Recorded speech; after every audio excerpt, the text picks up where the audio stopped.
Capítulo 8. El papado en Jerusalén. En el capítulo anterior tratamos el tema de la construcción del tercer templo de Jerusalén que los israelitas desean llevar a cabo.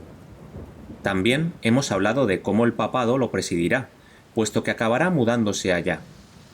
En este apartado profundizaremos a través de la historia y hasta el presente cómo ha sido siempre el deseo papal de ocupar Jerusalén. Ya dijimos que el poder eclesiástico del Papa se remonta al siglo VI, concretamente al año 538 después de Cristo, cuando los reinos opositores al poder religioso católico, que fueron los érulos, los vándalos y los ostrogodos, fueron vencidos por este poder, utilizando aliados, como siempre ha hecho, en esta ocasión los romanos. A partir de esta fecha, el Papa ya tuvo el camino libre y despejado para obrar a su antojo y decidió emprender una guerra contra los llamados herejes, que simplemente eran cristianos que obedecían a la palabra de Dios, la Biblia, y consideraban a la Iglesia romana impostora. Esa guerra persecutora contra los cristianos que no aceptaban las directrices papales duró 1260 años, desde el 538 después de Cristo hasta 1798, cuando el Papa Pío VI fue apresado por Francia y perdió momentáneamente su poderío. A la vez lidió unas cruzadas, guerras santas en Jerusalén por medio de los caballeros templarios, para expulsar a los árabes del lugar y poder trasladarse a la ciudad santa. Comenzó esas luchas a partir del siglo XI hasta el siglo XIII. Aprovechó las mismas para perseguir a judíos y cristianos ortodoxos.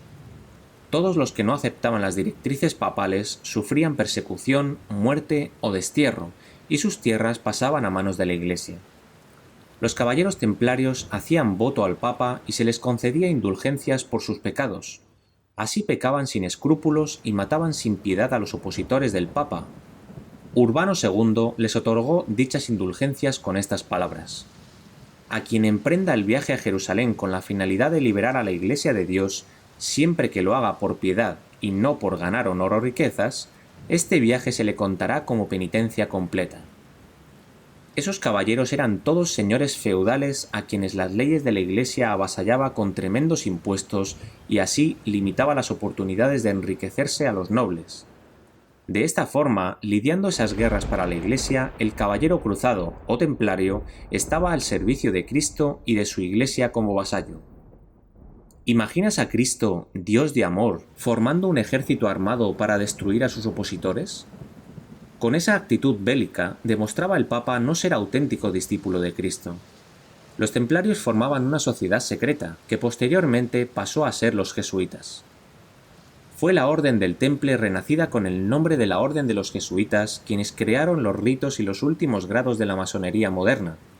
Masonería que fue creada para actuar de modo operativo al crear las repúblicas que luego serían traicionadas mediante el control que la Orden había logrado al hacerse con sus sistemas legislativos. Hay que recordar también que la Orden del Temple fue la primera en predicar sobre el concepto del sionismo, y fueron ellos quienes crearon las cruzadas, pues es su más grande deseo el construir el tercer templo de Salomón para así dominar el mundo por completo. De hecho, la primera corporación multinacional fue la Orden del Temple. A su vez, en sus manos se encontraba el monopolio de la banca de toda Europa durante la Edad Media. La función de los templarios enriqueció tremendamente a la Iglesia. Hoy el Banco Vaticano es el más rico del mundo y todos los demás bancos mundiales dependen de él, inclusive bancos como el de la Reserva Federal Americano, dirigido por la familia Rockefeller. Pertenece al Vaticano y ha estado sufragando los gastos de las dos guerras mundiales, del establecimiento de la ONU, trabajando al servicio del papado, que sufragaron también el regreso de los israelitas a su tierra en 1948. Todo ello para en un futuro ya muy cercano levantar el tercer templo de Jerusalén para que el Papa pueda alcanzar su objetivo milenario de poder trasladarse allá y gobernar el mundo. Por eso, con todo ese poder que adquirió, compró a cuantos quiso para que trabajaran en su favor para poder lograr ese objetivo: reinar en el tercer templo de Jerusalén. Ya vimos también en capítulos anteriores cómo hizo formar la Unión Europea, la cual trabaja también para sus fines. Por eso redactaron la Agenda 2030, que a la vez también se extrajo de la encíclica Laudato Si, y todo ello para beneficiar al papado en su deseo de gobernar sobre todos y en especial poder hacerlo desde Jerusalén, concretamente desde el tercer templo de Salomón. Está trabajando tanto a gobiernos como a religiones para que le otorguen el poder absoluto como si fuera Dios en la tierra. El único país que podía impedirle sus planes era los Estados Unidos de América, por eso ha trabajado por medio de los jesuitas en él para llevarlo hacia sí. Ya lo ha conseguido. Todas las instituciones americanas están ya supeditadas al papado, tanto gubernamentales como religiosas. Solo le queda una cosa por conseguir y es que se legisle la ley dominical desde ese país para todo el mundo, cosa que no tardará mucho en realizarse. ¿Recuerdas el capítulo 13 del libro bíblico del Apocalipsis que trataba sobre dos bestias que dominarían la tierra? Pues bien, la primera bestia que salía del mar, símbolo de muchas gentes, con 7 cabezas y 10 cuernos, semejante a un leopardo con pies de oso y boca como de león, como ya dijimos, es la Iglesia Católica Romana. Las 7 cabezas simbolizan los imperios que la han precedido en la antigüedad, de las cuales ha sacado fuerza, costumbres y su religión.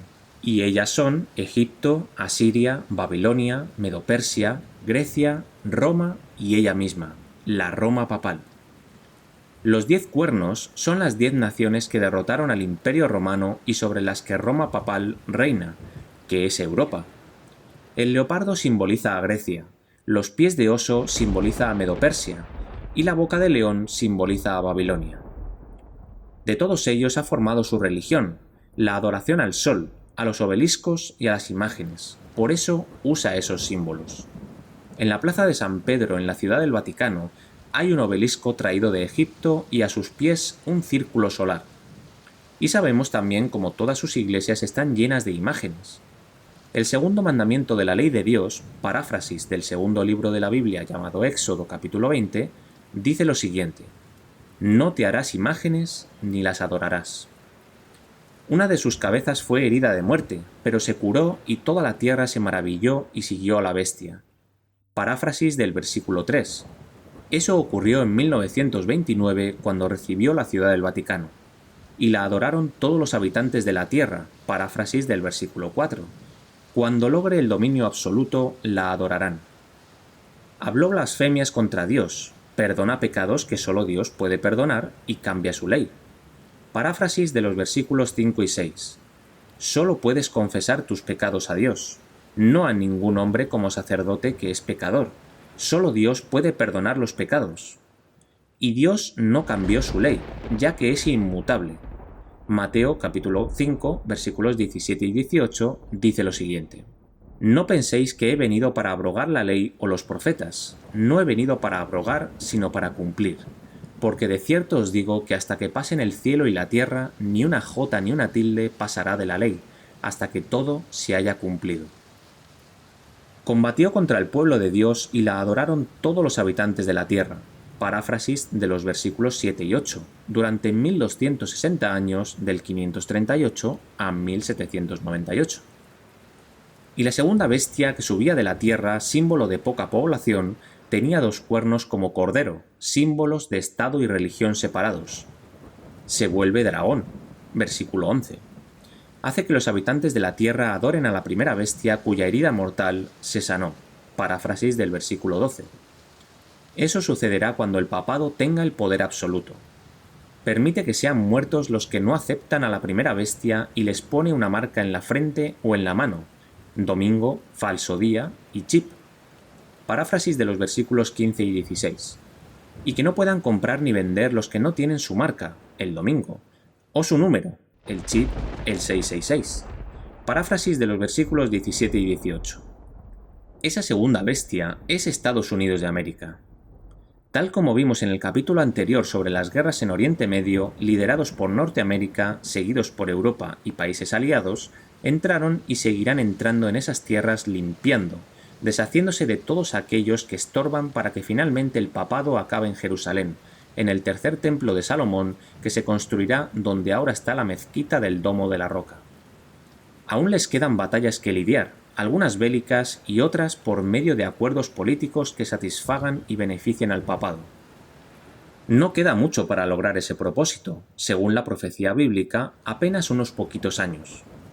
Cuando finalmente el Papa de turno se mude allá, Norteamérica dictará leyes opresivas para el pueblo, sobre todo el auténtico pueblo de Dios, guardador de los auténticos mandamientos bíblicos, incluyendo el cuarto mandamiento sobre guardar y respetar el séptimo día, el sábado de Dios. Y en el mundo comenzará una crisis cual nunca se ha visto, y se han visto de muy graves y fuertes, en la cual el pueblo de Dios será perseguido como fueron perseguidos los que se opusieron a las falsas enseñanzas de la Iglesia romana durante 1260 años. De esas leyes opresivas trataremos en el siguiente capítulo, y verás cómo se va montando el puzzle para el desarrollo del último drama que este mundo vivirá. Pero confía, hay una solución para todo aquel que quiera ser fiel a los mandatos de Dios. Si este contenido está siendo de gran bendición para ti y deseas tenerlo en papel o hacer pedidos para compartirlo con amigos, familiares o conocidos, hazte con tu ejemplar ya aquí, a través de la plataforma de Amazon o a través del propio correo del autor, josepsanvicens@hotmail.com. No olvides visitar la página web del Ministerio del Cuarto Ángel y el canal de YouTube del Gran Engaño. Todos los enlaces los encontrarás en la descripción de este vídeo.